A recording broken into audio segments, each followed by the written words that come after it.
Olá pessoal, tudo bem? Eu vou começar o vídeo já falando assim, o que seria de mim sem meus amigos? Eu tenho uma ideia e convido eles e eles vêm participar, assim, com uma leve pressão, né? Mas eu acho que seja de coração. É, eu criei esse quadro, né, em trazer pessoas que já trabalharam comigo, pessoas que eu admiro, pessoas que eu sei que vai passar um conhecimento em questão de arte, de criatividade, deixar um recado legal, né, nesse vídeo. E a pessoa de hoje que eu trago para vocês é uma pessoa que eu conheci estudando. A gente estava fazendo uma pós junto, eu olhei para o lado assim, tava havendo uma fala que a gente não concordava, que não era uma realidade nossa aqui da Baixada, e a gente nesse primeiro momento a gente nem sabia que os dois moravam na Baixada Fluminense, mas a gente não estava concordando com aquela fala, e aí eu olhei para o lado assim, ela olhou para mim e a gente começou a rir, e dali a gente começou a conversar e se descobrimos que moramos próximo, né? Eu moro em Nova Iguaçu, ela mora na cidade de Belford Roxo. E acabou que a gente criou um elo muito forte, né? Hoje em dia a gente, por causa dessa pós, a gente criou uma amizade. E sempre quando eu tô inseguro, que eu tô precisando de uma ajuda, a gente troca ideias, a gente bate um papo, ainda mais com essa aproximação de pandemia, eu acho que foi ligando mais esse fator de, pô, Cris, me dá uma ajuda nisso e tal. E a gente foi trocando muita informação que foi sendo relevante. Eu vou deixar ela falar um pouquinho, né? Porque senão só eu falo, só eu falo. E eu vou fazer duas perguntas. Na verdade, vou pedir dicas, né? Que ela possa estar contribuindo no sentido de que hábitos vocês podem estar transformando aí na vida de vocês, que possa estar ajudando no despertar de inovação, tá? De colocar essa ideia no papel. Cris, eu vou fazer a primeira pergunta que é relacionada. O que você, né, como professora, você consegue desenvolver em sala de aula para o aluno que você sabe que ele vai usar no seu cotidiano? Outra pergunta que eu queria fazer, Cris, você como professora, você se acha assim realizada? Que chegou no ponto de falar assim, nossa, eu tenho uma luta toda acadêmica, uma luta como professora, eu acho que eu estou conseguindo chegar no ponto que eu sempre sonhei. Ou você acha que tem muita coisa para fazer ainda, muita coisa para realizar? E se você, já emendando essa segunda pergunta, se você acha que a gente deve sim acreditar na educação pautado a ter um foco mais na criatividade, um foco mais voltado à criança, a pensar um pouco fora da caixinha. Olá, eu sou Cristiane Benício, né?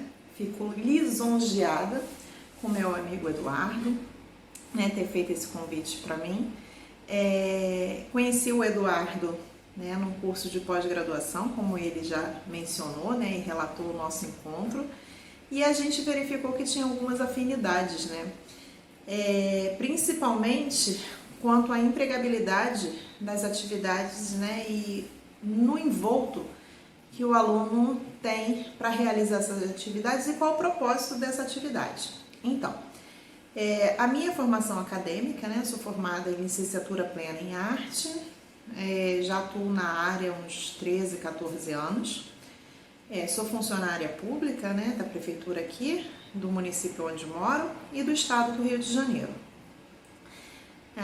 Fiz a pós-graduação no Pedro II e hoje faço pedagogia para entender o processo na qual, como se dá, né, essa assimilação do aluno, na diferença, na distorção, principalmente na influência do meio ao aluno. E essa influência se dá através do artista. O artista expressa, né, os seus anseios, as suas inquietações, através das artes. E eu digo isso para o meu aluno, que antes de mais nada, a disciplina de arte, né, faz com que o aluno seja mais reflexivo, né, mais crítico, ele pense mais, né, ele não aceita as coisas como são, e que a gente tem uns códigos e linguagens, né, que a gente vai poder estar usando esses artifícios para que ele possa entender. Então, quando eu, né, passo as atividades para os meus alunos, eu quero que ele experimente a sensação que o artista no período fez. Então eu faço como uma máquina do tempo, né? A gente transporta esse aluno para a realidade na qual vivia, né, esse artista, através da contextualização histórica, quais conflitos ele tinha, qual era o pensamento ideológico dele, né? Toda a vivência desse personagem, né, desse artista na qual a gente vai estudar. E aí a gente vai trazer para a nossa realidade, fazendo um comparativo entre o que o artista vivia e a nossa realidade de hoje. E aí a gente vai experimentar para fazer sentido nesse aluno por que ele está fazendo, por que ele está produzindo, né? Então a gente vai tentar aí fazer sentido para esse aluno. E aí tem um aprendizado de fato. Então, assim, eu faço o envolvimento desses alunos, né? A gente faz projetos, a gente vai ao museu, e isso me deixa muito feliz quando o aluno reconhece, né, na parte, né, dos museus, das ruas, os grafites, os movimentos, e ele identifica e fala: nossa, que legal, isso é tal coisa, e isso vai me deixando mais animada e promovendo, né? Eu levo meus alunos ao teatro, eu faço as coisas mais concretas, né? Eu gosto de estar envolvendo esse aluno no aprendizado e trazendo ele nesse intercâmbio passado e presente, né? Então a gente desenvolve essas atividades nesse sentido.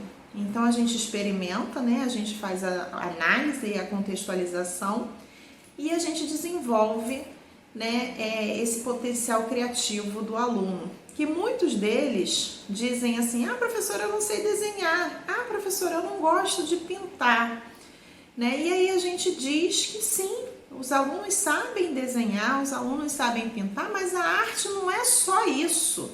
A arte está inserida em todo o contexto social, desde os homens lá das cavernas até os dias atuais, né? No meio de comunicação, na intervenção, na interferência, na roupa, no design, em tudo, né? No cinema, música, teatro, a arte é muito ampla, né? E ela faz com que você tenha um pensamento crítico, que você desenvolva seu pensamento lógico. Então aí sim, a partir desse conceito, esses alunos vão, né, desenvolver na sua plenitude as atividades realizadas em sala de aula. E eles se envolvem, eles gostam, né? Eu dou aula para o ensino médio também, que eles têm mais resistência que os menores, né? Mas eles são mais ativos, eles elaboram, eles gostam de ser envolvidos, principalmente quando a gente joga para eles, né, a responsabilidade de executar um projeto, né? E aí eles ficam satisfeitos, principalmente porque eles são altamente competitivos, né? Então, assim, eles gostam de estar desenvolvendo esses projetos pensando no que o outro vai pensar e gostam de ser elogiados, né? Então, o tempo todo eu estou trabalhando com elogio e eles não... Até porque a arte não tem, né, bonito, feio, certo ou errado, né? A gente tem a expressão inerente do ser humano, são as emoções e cada um vai trazer, né, a sua interpretação para a obra na qual ele está produzindo. Então a gente está sempre se divertindo, né? Nesse contexto em que a arte traz para a gente a possibilidade de refletir, né? Então a gente vai sempre estar refletindo sobre a arte. E eu agradeço, né, o carinho na qual o Eduardo tem por mim e me deu essa oportunidade de trazer para vocês, né, um pouquinho da nossa vivência. E até nesses tempos, né, de pandemia, de aulas remotas, de atividades online, eu também continuo produzindo com os meus alunos, né, atividades de interações, de vivência. Eu continuo tentando envolvê-los, né, nesse processo. Então eu agradeço ao Eduardo mais uma vez. Ele mora no meu coração, a gente tem assim uma ligação que parecia que naquele dia que a gente se conheceu, parecia que tinha anos que a gente já se conhecia.